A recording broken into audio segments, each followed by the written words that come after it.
5, 4, 3, 2, 1 start. सभापति महोदय, माननीय सदस्य द्वारा छोटे राज्यों से संबंधित जो प्रस्ताव सदन में विचार करने के लिए पेश किया गया है, मैं उसका समर्थन करने के लिए खड़ा हुआ हूँ। मैं इस प्रस्ताव का समर्थन इसलिए नहीं कर रहा हूँ कि हमारे दल के घोषणा पत्र में छोटे राज्यों के निर्माण की मांग का समर्थन है, बल्कि इसलिए कि इन राज्यों की मांग वास्तव में यहाँ की जनता की मांग है।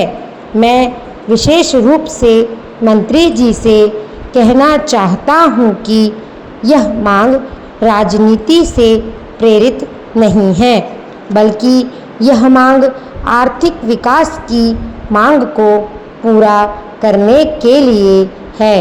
जैसा कि कुछ माननीय सदस्यों ने अपने भाषण में उल्लेख किया है कि आज़ादी के बाद देश में भाषा को ध्यान में रखकर राज्यों का पुनर्गठन हुआ था। मैं उनको बतलाना चाहता हूँ कि उस समय भाषा मुख्य बात थी और उस समय उठाया गया वह कदम स्वाभाविक भी था। एक भाषा जानने वाले लोग एक प्रशासनिक इकाई में रहें, इससे उनका विकास सरल होता है और उनकी सांस्कृतिक पहचान भी उन्नत होती है। इस बात को बहुत समय बीत गया है। अब यह लग रहा है कि भाषा के आधार पर बने हुए राज्य बहुत बड़े हैं और उन्हें संभालना भी कठिन हो रहा है तथा विकास अवरुद्ध हो जाता है। प्रशासनिक दृष्टि से भी वे ठीक प्रकार से नहीं चल पा रहे हैं। ऐसी स्थिति में अब जो मांग हो रही है वह आर्थिक विकास की गति को तेज करने के लिए और प्रशासन को ठीक ढंग से चलाने के लिए हो रही है।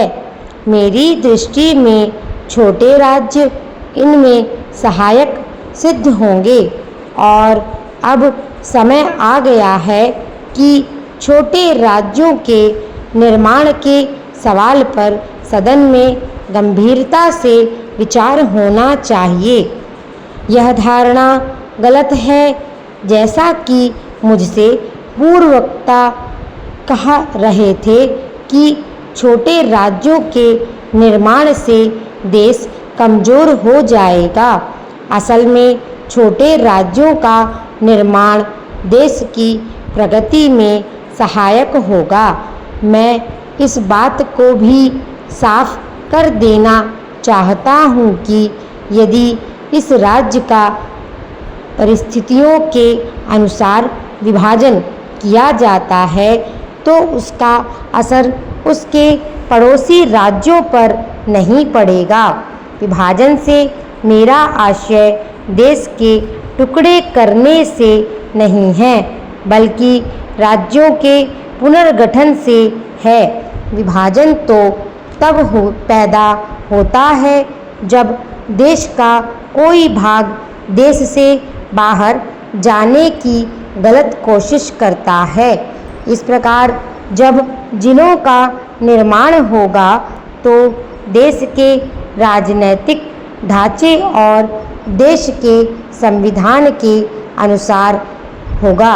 राज्य ने इससे संबंधित प्रस्ताव विधानसभा में पारित करके केंद्रीय सरकार के पास भेज दिया है। केंद्र में दूसरे दल की सरकार के कारण से उसने राज्य सरकार द्वारा पारित प्रस्ताव पर कोई ध्यान नहीं दिया है।